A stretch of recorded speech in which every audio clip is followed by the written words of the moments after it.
¿Te acuerdas cuando tu abuelita comía tortillas con manteca y nunca subió de peso? Las familias comían abundante, se repetían el plato, disfrutaban del pan dulce con chocolate caliente y aún así, la obesidad era cosa rara. Entonces, ¿qué pasó? ¿Por qué hoy comemos menos y engordamos más? La respuesta está escondida en los mercados de antes, en las tortillerías de barrio, en las cocinas de nuestras abuelas y en una forma de vida que fuimos perdiendo sin darnos cuenta. Quédate hasta el final porque lo que vas a descubrir cambiará la manera en que ves la comida mexicana para siempre. La tortilla de nixtamal. Todo empezaba con el maíz, pero no cualquier maíz, sino el maíz criollo que se sembraba en las milpas de cada región, el que las abuelas llevaban al molino del barrio para hacer masa fresca cada mañana. En los años 60 y 70, las tortillerías trabajaban con nixtamal de verdad. El proceso era lento, artesanal, lleno de tradición. El maíz se cocía con cal desde la noche anterior. Se dejaba reposar, se molía en esos molinos enormes que retumbaban por toda la cuadra y de ahí salía una masa húmeda, olorosa, con un sabor que hoy es casi imposible de encontrar.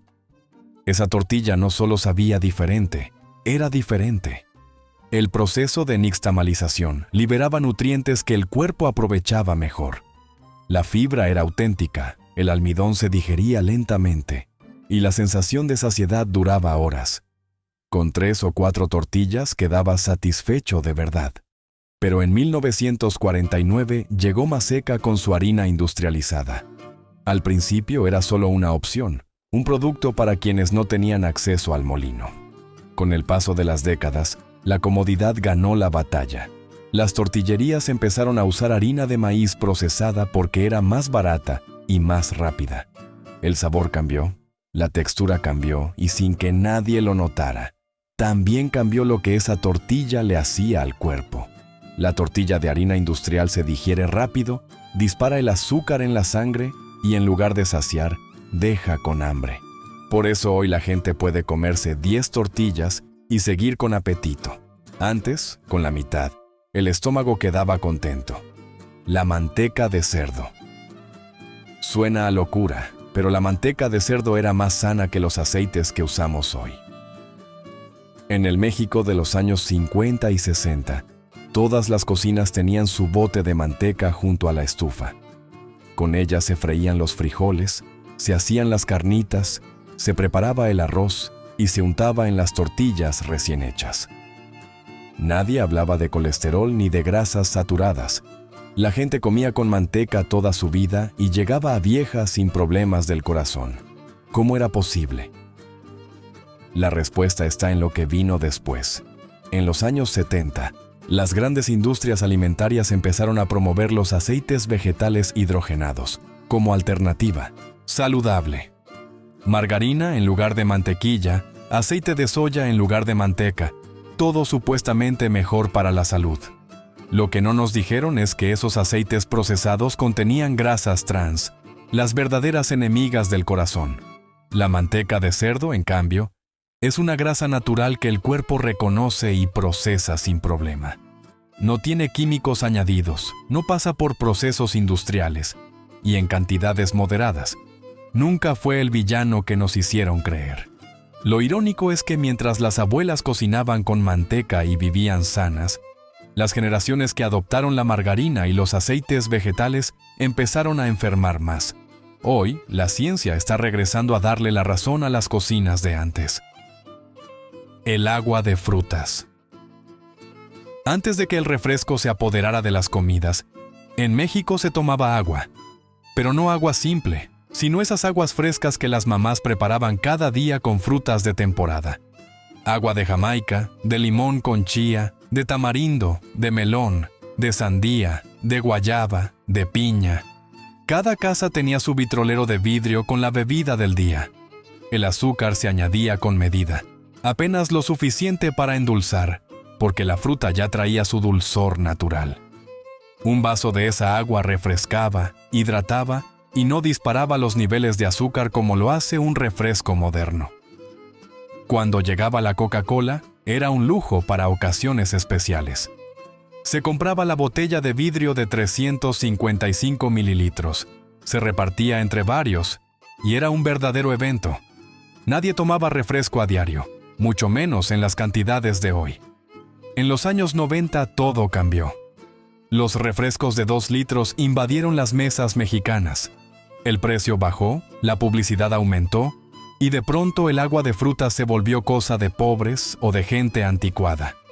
Lo que nadie calculó es que un mexicano promedio pasó de tomar un refresco ocasional a consumir más de 160 litros al año. Eso equivale a más de 40 kilos de azúcar anuales solo en bebidas. Las abuelas de antes no habrían creído semejante cosa. Los horarios sagrados. En el México antiguo, comer a deshoras era casi un pecado. Había un orden, una disciplina, un ritual que toda la familia respetaba. El desayuno se servía temprano, entre las 7 y las 8 de la mañana. Huevos, frijoles, tortillas, café de olla, a veces chilaquiles o molletes. Era una comida completa que daba energía para toda la mañana. La comida fuerte llegaba entre las 2 y las 3 de la tarde. Sopa aguada, sopa seca, guisado, frijoles, tortillas, agua de fruta y postre. Toda la familia se sentaba junta, se platicaba del día, y nadie se levantaba hasta terminar. La cena era ligera y tardía. Café con leche, pan dulce, un vaso de atole, a veces solo fruta o un taco de lo que sobró. Se cenaba entre las 8 y las 9, y después de eso, nada más. No había refrigerador lleno de antojos para asaltar a medianoche. No había tiendas de conveniencia abiertas las 24 horas. No había cultura del snack, del picoteo constante, del comer por aburrimiento. El cuerpo se acostumbraba a recibir comida en momentos específicos, procesaba bien los alimentos y descansaba el resto del tiempo. Hoy comemos a todas horas, parados, frente a una pantalla, sin horario ni ritual. Y el cuerpo ya no sabe cuándo es hora de digerir y cuándo de descansar. Las porciones de verdad. Si buscas fotografías de los platos de comida de los años 60 o 70, notarás algo que hoy parece extraño. Las porciones eran más pequeñas, no porque la gente tuviera menos hambre, sino porque así era lo normal. Un refresco era de 355 mililitros, no de 600 ni de 1 litro. Una bolsa de Sabritas costaba 50 centavos y cabía en la palma de la mano. Las tortas de la esquina tenían un tamaño razonable, no esos monstruos de triple carne que hoy se venden como normales. En las fondas, el plato de comida corrida traía lo justo, bien servido pero sin exageraciones. La gente se llenaba porque la comida era de verdad, no porque hubiera toneladas en el plato. El concepto de agrandar la porción por unos pesos más no existía. Nadie te preguntaba si querías papas grandes o refil ilimitado. Comías lo que había, quedabas satisfecho y punto. Con el tiempo llegaron las cadenas de comida rápida con sus estrategias de mercadotecnia. Nos enseñaron que más es mejor, que el valor está en la cantidad, que un refresco pequeño es para niños. Sin darnos cuenta, empezamos a comer el doble pensando que era lo normal. El mercado sobre ruedas. Antes no había supermercados en cada esquina. La compra de la semana no existía como concepto. Las familias mexicanas compraban comida cada día o cada tercer día, porque los refrigeradores eran pequeños o simplemente no había. Eso significaba que todo era fresco. Las verduras venían del mercado sobre ruedas, esas caravanas de puestos con lonas de colores que llegaban a los barrios ciertos días de la semana. Los jitomates brillaban rojos, las lechugas crujían al tocarlas, los chiles olían a campo. No había conservadores, ni ceras brillantes, ni semanas de almacenamiento en cámaras frías. La carne se compraba en la carnicería del barrio, donde el carnicero conocía a toda la familia. Era carne de res de animales criados sin hormonas, sin antibióticos, alimentados con pasto de verdad. Los pollos venían del mercado, flacos pero sabrosos, con un sabor que hoy se ha perdido por completo. Los huevos eran de gallinas de rancho, con yemas anaranjadas e intensas, no esas yemas pálidas de los huevos de granja industrial. Todo eso que comían nuestros abuelos nutría de verdad. El cuerpo recibía vitaminas, minerales y nutrientes completos, no las versiones procesadas y empobrecidas de hoy. Por eso la gente quedaba satisfecha con menos, porque cada bocado alimentaba de verdad. El azúcar de caña. Aquí está uno de los secretos más importantes y menos conocidos. En el México de antes, el azúcar venía de la caña. Era azúcar morena, piloncillo, mascabado, azúcar refinada pero natural. El cuerpo la procesaba como había procesado el azúcar durante siglos. Todo cambió con la llegada del jarabe de maíz de alta fructosa. Este ingrediente, inventado en Estados Unidos en los años 70, era más barato que el azúcar de caña y más fácil de usar en productos industriales. En los años 80 y 90, invadió todos los productos procesados. Refrescos, panes industriales, galletas, cereales, jugos embotellados, salsas, aderezos, casi todo lo que viene en caja o en lata. El problema es que el cuerpo no procesa el jarabe de maíz de la misma manera que el azúcar natural. La fructosa industrial va directo al hígado, se convierte en grasa más fácilmente y no activa las señales de saciedad. Por eso puedes tomarte un refresco de 600 mililitros y seguir con hambre. Porque el cuerpo no registra esas calorías como si fueran alimento de verdad. Nuestros abuelos endulzaban el café con piloncillo, preparaban atole con azúcar de caña, comían dulces regionales hechos con ingredientes simples. Hoy consumimos jarabe de maíz escondido en productos que ni siquiera sospechamos. Y nos preguntamos por qué México se convirtió en uno de los países con más obesidad del mundo. La vida sin refrigerador gigante. Parece un detalle menor, pero cambió todo. En los años 60, tener refrigerador era un lujo. Muchas familias mexicanas conservaban la comida en alacenas frescas, en ollas tapadas, en el pozo del patio. Eso obligaba a comprar solo lo necesario, a cocinar lo justo, a no acumular. Cuando llegaron los refrigeradores grandes en los años 80 y 90, todo cambió. De pronto se podía almacenar comida para semanas. Los refrescos de 2 litros cabían en la puerta, los postres industriales esperaban en los estantes, las sobras se guardaban para después. La tentación de comer a deshoras creció. El refrigerador lleno se convirtió en un altar de opciones disponibles a cualquier hora. ¿Antojo de medianoche? Ahí estaba el pastel de 3 días. ¿Aburrimiento de domingo? El queso, el jamón, las tortillas frías esperando.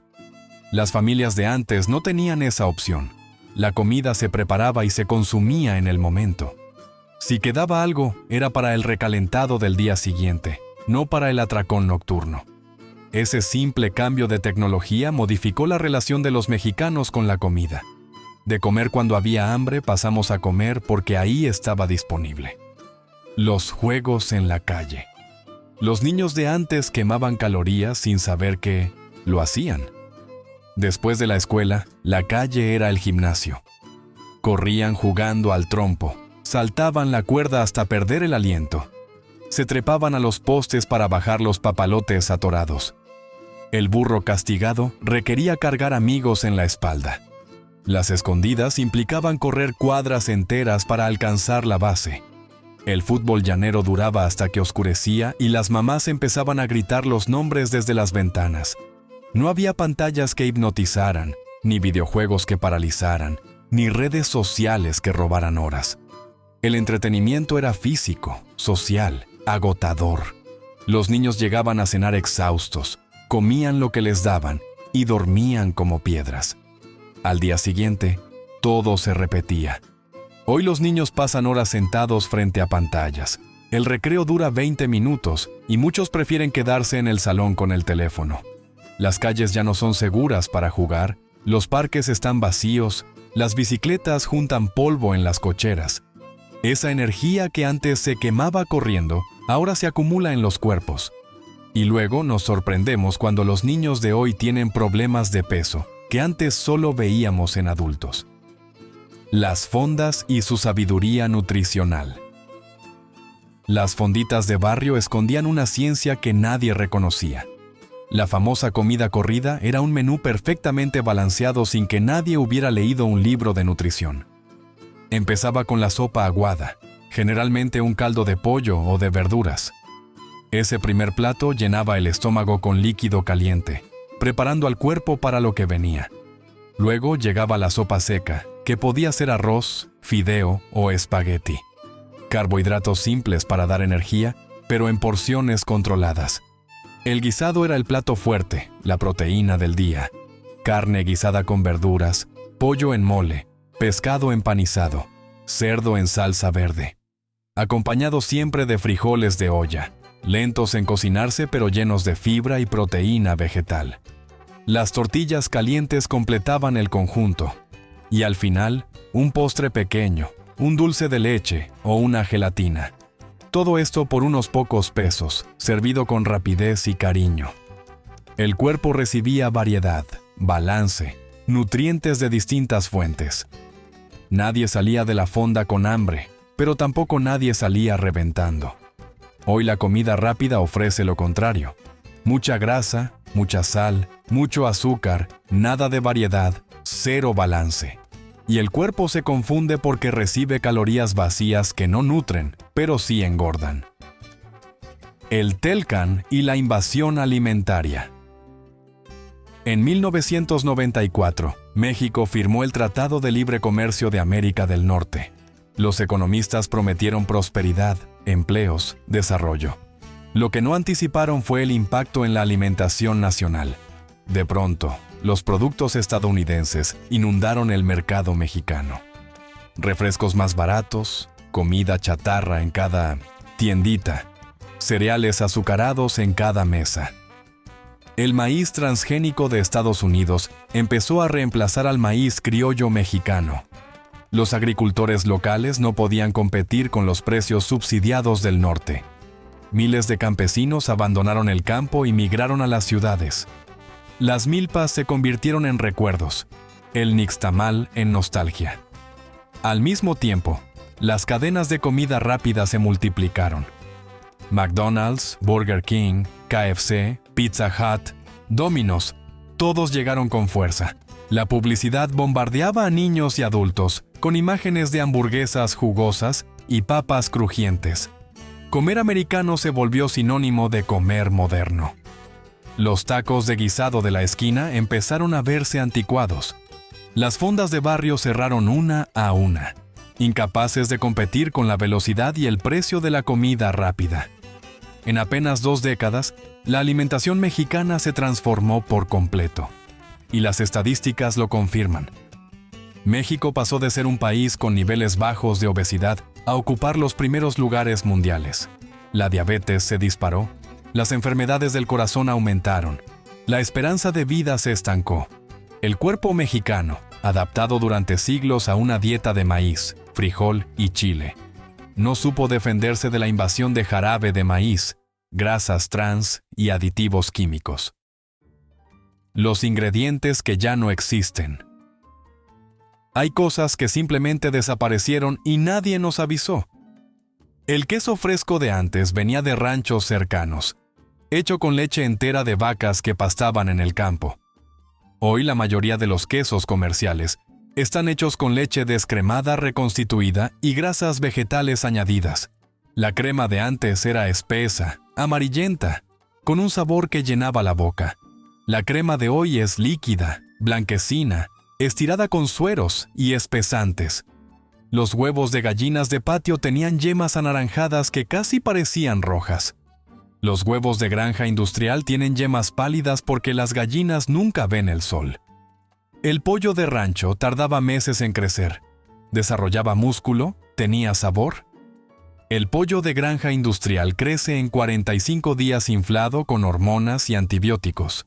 Los frijoles de olla se cocinaban lentamente durante horas, absorbiendo el sabor del ajo, la cebolla y la manteca. Los frijoles de lata saben a metal y a conservador. Cada ingrediente que fue reemplazado por su versión industrial perdió algo en el camino. Nutrientes, sabor, capacidad de saciar. Por eso nuestros abuelos comían abundante y no engordaban, porque lo que comían era comida de verdad, no imitaciones diseñadas en laboratorios para ser baratas y adictivas.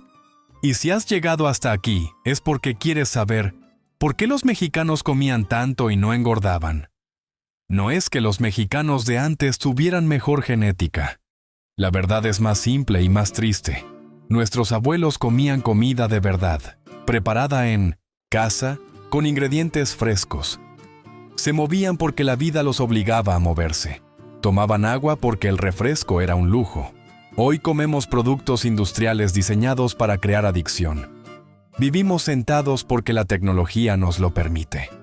Aquel México de las tortillas hechas a mano, del molcajete en cada cocina, de las fonditas con olor a guisado, sigue vivo en nuestra memoria. ¿Qué comida extrañas del México de antes? ¿Cuál era el platillo de tu abuela que te llenaba el alma y el estómago? Comparte tu recuerdo en los comentarios y no olvides suscribirte para seguir viajando juntos a ese México que todavía vive en nuestra memoria.